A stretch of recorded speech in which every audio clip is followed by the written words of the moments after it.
Hi friends, ഇന്ന് ഞാനൊരു special കേക്കിൻ്റെ വീഡിയോയുമായിട്ടാണ് വന്നിട്ടുള്ളത്. സ്പാനിഷ് ഡിലൈറ്റ് കേക്കാണ് ഞാനിന്ന് ഉണ്ടാക്കാൻ പോകുന്നത്. നല്ല ക്രീമി ആയിട്ടുള്ള ഒരു ഐസ്ക്രീം തിന്നുന്ന ഒരു ഫീലുള്ള ഒരു കേക്കാണ് ഈ സ്പാനിഷ് ഡിലൈറ്റ് കേക്ക്. വീഡിയോയിലേക്ക് പോകുന്നതിന് മുമ്പായിട്ട് നിങ്ങൾ എൻ്റെ ചാനൽ ഇതുവരെ സബ്സ്ക്രൈബ് ചെയ്തില്ലെങ്കിൽ ഒന്ന് സബ്സ്ക്രൈബ് ചെയ്തേക്കണം.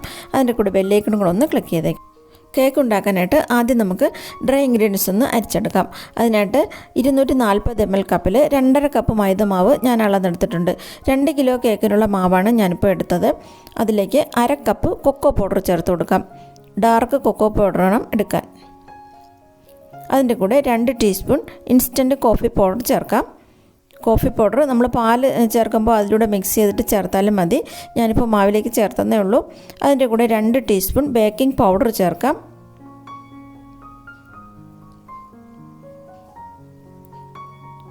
1/2 ടീസ്പൂൺ ബേക്കിംഗ് സോഡ ചേർക്കാം. ബേക്കിംഗ് സോഡയും പൗഡറും ഒക്കെ കറക്റ്റ് അളവ് വേണം എടുക്കാനായിട്ട്. എല്ലാ ഇൻഗ്രീഡിയൻസും കറക്റ്റ് അളവ് വേണം കേക്ക് ഉണ്ടാക്കുമ്പോൾ എടുക്കാനായിട്ട്. അതിലേക്ക് ഒരു നുള്ളു ഉപ്പും കൂടെ ചേർത്തിട്ട് നന്നായിട്ട് മിക്സ് ചെയ്ത് അരിച്ച് വയ്ക്കാം. ആദ്യം നന്നായിട്ടൊന്ന് മിക്സ് ചെയ്ത് കൊടുക്കണം. അതിനുശേഷം 3 പ്രാവശ്യം അരിച്ചെടുക്കണം. എന്നാൽ മാത്രമേ ഈ മാവിൽ ബേക്കിംഗ് പൗഡറും ബേക്കിംഗ് സോഡയും കൊക്കോ പൗഡറും എല്ലാം നന്നായിട്ട് മിക്സായിട്ട് കിട്ടുള്ളൂ. എന്നാലേ കേക്ക് നല്ല സോഫ്റ്റായിട്ട് കിട്ടുള്ളൂ. അതുകൊണ്ട് ഈ സ്റ്റെപ്പ് ഒരിക്കലും സ്കിപ്പ് ചെയ്യരുത്. ഇങ്ങനെ അരിച്ച് മാത്രമേ കേക്ക് ഉണ്ടാക്കാവൂ. ഞാനിപ്പോൾ 3 പ്രാവശ്യം മാവ് അരിച്ചെടുത്തിട്ടുണ്ട്. ഇനി മറ്റൊരു ബൗളിലേക്ക് 8 മുട്ട പൊട്ടിച്ചൊഴിച്ചിട്ട് അതൊന്ന് ബീറ്റ് ചെയ്തെടുക്കാം. മുട്ട ആദ്യം ഒന്ന് ബീറ്റ് ചെയ്ത ശേഷം 2 കപ്പ് പൊടിച്ച പഞ്ചസാര കുറേശ്ശെയായിട്ട് ചേർത്തിട്ട് ബീറ്റ് ചെയ്തെടുക്കാം. പഞ്ചസാര പൊടിച്ചാണ് ചേർക്കുന്നതെങ്കിൽ നന്നായിട്ട് പൊടിച്ച് വേണം ചേർക്കാനായിട്ട്.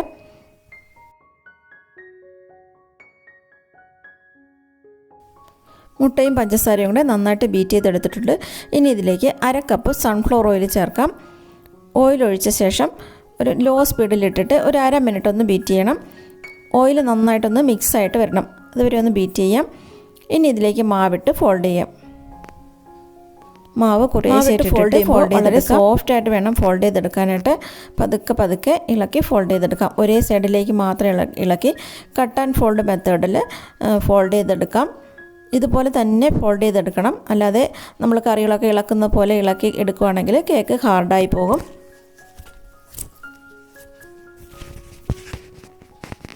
മാവ് കുറേശ്ശായിട്ട് ഇട്ടിട്ട് നന്നായിട്ട് ഫോൾഡ് ചെയ്യാം.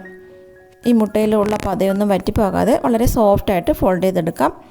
മാവ് ഒന്ന് കട്ടിയായിട്ട് വരുന്ന സമയത്ത് ഇതിലേക്ക് പാല് ചേർക്കണം.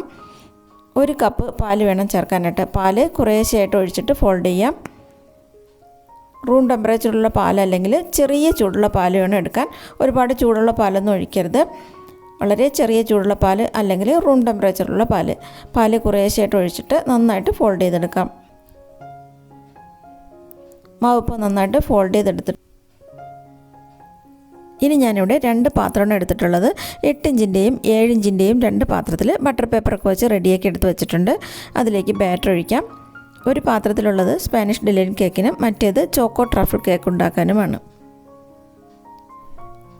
കേക്ക് ഉണ്ടാക്കാനായിട്ട് OTG ഞാൻ പ്രീഹീറ്റ് ചെയ്യാനായിട്ട് വെച്ചിട്ടുണ്ട്. 180 ഡിഗ്രിയിൽ 10 മിനിറ്റ് പ്രീഹീറ്റ് ചെയ്ത OTGയിൽ 45-50 മിനിറ്റ് ബേക്ക് ചെയ്തെടുക്കാം. ഇനി കേക്ക് വെട്ടിയാനായിട്ട് ഞാൻ 1.25 കപ്പ് നല്ല തിളച്ച പാലെടുത്തിട്ടുണ്ട്. അതിലേക്ക് ഒരു പാക്കറ്റ് 5 രൂപയുടെ ഒരു പാക്കറ്റ് ബൂസ്റ്റ് ഇട്ട് കൊടുക്കാം. ബൂസ്റ്റ് നന്നായിട്ട് പെട്ടെന്ന് അലിഞ്ഞു വരാനാണ് തിളച്ച പാലെടുത്തത്. അതിലേക്ക് ഒരു 2-3 ടേബിൾ സ്പൂൺ കണ്ടൻസ്ഡ് മിൽക്ക് ചേർക്കാം. കണ്ടൻസ്ഡ് മിൽക്ക് കുറച്ചുകൂടെ ചേർത്ത് കൊടുത്താലും കുഴപ്പമൊന്നുമില്ല. നന്നായിട്ട് മിക്സ് ചെയ്ത് കൊടുക്കാം. അതിനുശേഷം മധുരത്തിന് ആവശ്യത്തിനുള്ള പഞ്ചസാരയും കൂടെ ചേർത്തിട്ട് നന്നായിട്ടൊന്ന് മിക്സ് ചെയ്ത് വയ്ക്കാം.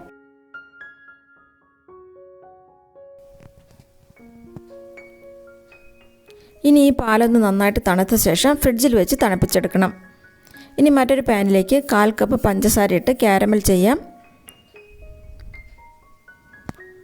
ഒരു മീഡിയം ഫ്ലെയിമിലിട്ടിട്ട് ക്യാരമൽ ചെയ്യാം. പഞ്ചസാര ഇപ്പോൾ ക്യാരമലായിട്ട് വന്നിട്ടുണ്ട്. ഇനി ഇതിലേക്ക് 1 ടീസ്പൂൺ ബട്ടർ ചേർക്കാം.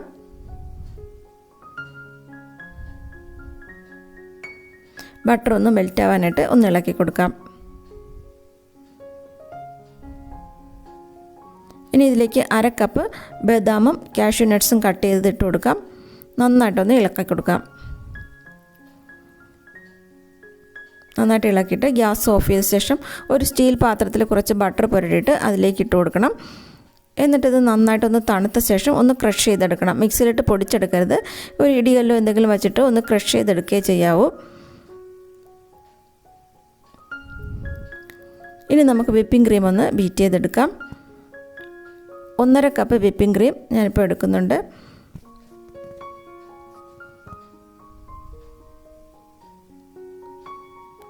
ആദ്യം കുറച്ച് സമയം ഒന്ന് വിപ്പിംഗ് ക്രീം ബീറ്റ് ചെയ്തെടുക്കാം. ഒരു ക്രീമി ആയിട്ട് വരുന്ന സമയത്ത് ഒരു പാക്കറ്റ് ബൂസ്റ്റ് ചേർക്കാം. അതിൻ്റെ കൂടെ ഒരു 2-3 ടേബിൾ സ്പൂൺ കണ്ടൻസ്ഡ് മിൽക്ക് ചേർത്ത് കൊടുക്കാം. എന്നിട്ട് നന്നായിട്ട് ബീറ്റ് ചെയ്തെടുക്കണം. ഈ കണ്ടൻസ്ഡ് മിൽക്കും ബൂസ്റ്റും കൂടെ ചേർത്തിട്ട് ബീറ്റ് ചെയ്തെടുക്കുമ്പോൾ ഈ ക്രീമിന് നല്ല ഒരു പ്രത്യേക ഒരു ഐസ്ക്രീമിൻ്റെ ഒരു ടേസ്റ്റ് കിട്ടും. നല്ല ഒരു ടേസ്റ്റാണ് അതിന്. നന്നായിട്ടൊന്ന് ബീറ്റ് ചെയ്തെടുക്കാം.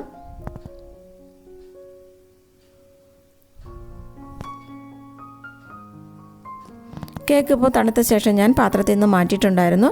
നല്ല സോഫ്റ്റ് ആയിട്ടുള്ള കേക്കായിട്ട് തന്നെ കിട്ടിയിട്ടുണ്ട്. അതിൻ്റെ മുകൾ ഭാഗം ഒന്ന് കട്ട് ചെയ്ത് ലെവൽ ചെയ്തെടുക്കാം. അതിനുശേഷം 3 ലെയറായിട്ട് കട്ട് ചെയ്തെടുക്കാം.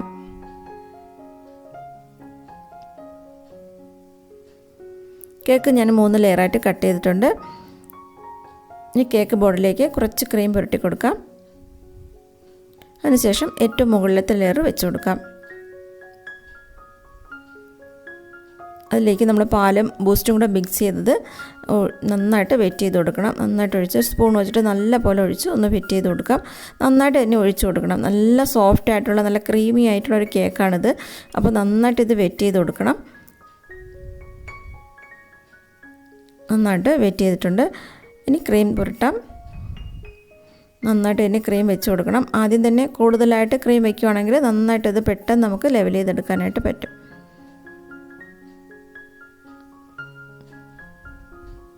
അതിന് മുകളിലായിട്ട് പ്രളയൻ വെച്ച് കൊടുക്കാം. നമ്മൾ കട്ട് ചെയ്തെടുത്ത പ്രളയൻ വെച്ച് കൊടുക്കാം. കുറച്ചിട്ട് കൊടുത്താൽ മതി, ഒരുപാട് ഇടണ്ട, കുറച്ചിട്ട് കൊടുത്താൽ മതി.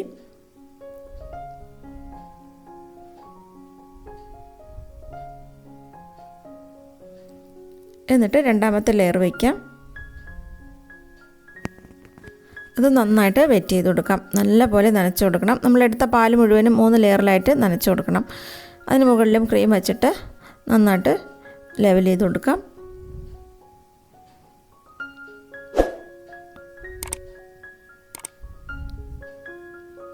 പ്രളയനിട്ട് കൊടുക്കാം.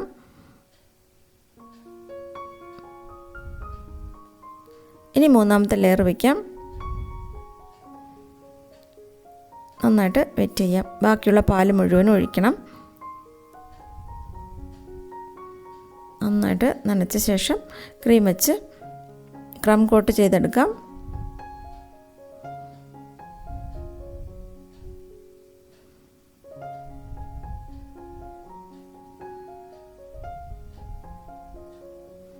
വളരെ ടേസ്റ്റി ആയിട്ടുള്ള നല്ല ക്രീമി ആയിട്ടുള്ളൊരു കേക്കാണിത്. നല്ല ടേസ്റ്റാണിത് കഴിക്കാനായിട്ട്. ഈ കേക്ക് കഴിച്ചിട്ടില്ലാത്തവരുണ്ടെങ്കിൽ ഒരിക്കലെങ്കിലും ഇതുണ്ടാക്കി കഴിച്ചു നോക്കണം. തീർച്ചയായിട്ടും എല്ലാവർക്കും വളരെ ഇഷ്ടപ്പെടുന്നൊരു കേക്കാണിത്. ഞാനിപ്പോൾ ഇത് ക്രം കോട്ട് ചെയ്തെടുത്തിട്ടുണ്ട്. അതിൻ്റെ സൈഡൊക്കെ ഒന്ന് ബോർഡൊക്കെ ഒന്ന് ക്ലീൻ ചെയ്ത ശേഷം അരമണിക്കൂർ ഒന്ന് ഫ്രിഡ്ജിൽ വെച്ചിട്ട് സെറ്റ് ചെയ്യാനായിട്ട് വയ്ക്കാം. അരമണിക്കൂർ കഴിഞ്ഞിട്ട് എടുത്ത ശേഷം ക്രീം വെച്ച് നന്നായിട്ടൊന്ന് ലെവൽ ചെയ്തെടുക്കാം. ക്രീം കൂടുതലായിട്ട് തന്നെ വെച്ച് മുകൾ ഭാഗത്ത് ലെവൽ ചെയ്തെടുക്കണം. എന്നാലേ നല്ല ലെവലായിട്ട് നന്നായിട്ട് ലെവൽ ചെയ്തെടുക്കാനായിട്ട് പറ്റുള്ളൂ. സൈഡിലും അതുപോലെ അതിന് ക്രീം കൂടുതലായിട്ട് വെച്ച് ലെവൽ ചെയ്തെടുക്കാം. അതിനുശേഷം ഇതുപോലെ സ്ക്രാപ്പർ വെച്ചിട്ടൊന്ന് ലെവൽ ചെയ്യാം.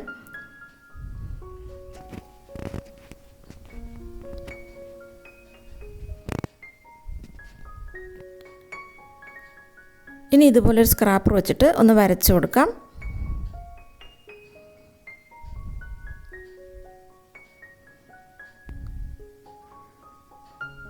അതിനുശേഷം പാലറ്റ് നൈഫ് വെച്ച് മുകൾ ഭാഗം ലെവൽ ചെയ്തെടുക്കാം. പാലറ്റ് നൈഫ് വെച്ച് ലെവൽ ചെയ്യുമ്പോൾ ഓരോ പ്രാവശ്യവും ഒന്ന് തുടച്ച ശേഷം ലെവൽ ചെയ്യുകയാണെങ്കിൽ പെട്ടെന്ന് തന്നെ നമുക്ക് ലെവൽ ചെയ്തെടുക്കാനായിട്ട് പറ്റും. ഞാനിപ്പോൾ ഇത് ഒരുവിധം ലെവലാക്കി എടുത്തിട്ടുണ്ട്. ഇനി ഇത് ഒരു 2 മണിക്കൂർ ഫ്രിഡ്ജിൽ വെച്ച് സെറ്റ് ചെയ്യാനായിട്ട് വയ്ക്കാം.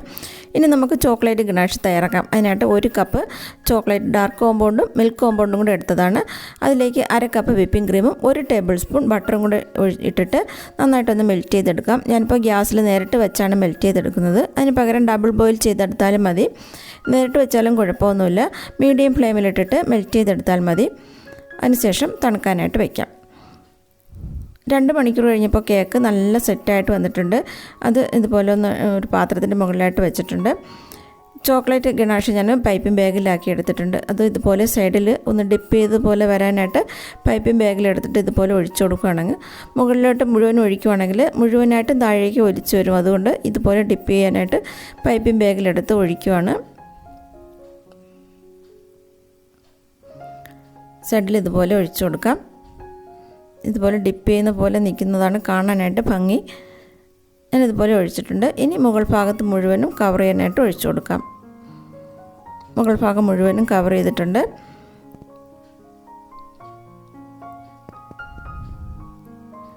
ഇനി ബാക്കിയുള്ള പ്രളയം ഇരുന്നത് മുഴുവനും സൈഡിലായിട്ട് ഇതുപോലെ കേക്കിൻ്റെ ഒരു സൈഡിൽ ഫുള്ളായിട്ട് ഇതുപോലെ ഇട്ട് കൊടുക്കുകയാണ്.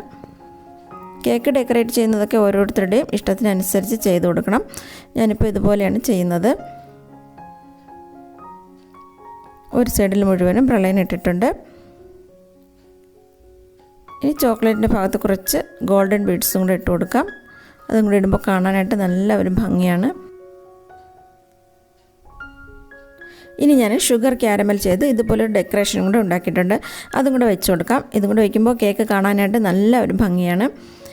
ഈ ക്യാരമൽ ഡെക്കറേറ്റ് ചെയ്യുന്ന വീഡിയോ ഞാൻ മറ്റൊരു ദിവസം അപ്ലോഡ് ചെയ്യുന്നതാണ്.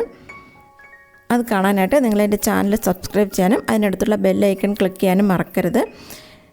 ഈ കേക്കിൻ്റെ ഡെക്കറേഷൻ ഇഷ്ടമായെങ്കിൽ വീഡിയോ ലൈക്ക് ചെയ്യാനും ഷെയർ ചെയ്യാനും മറക്കരുത്. Thanks for watching.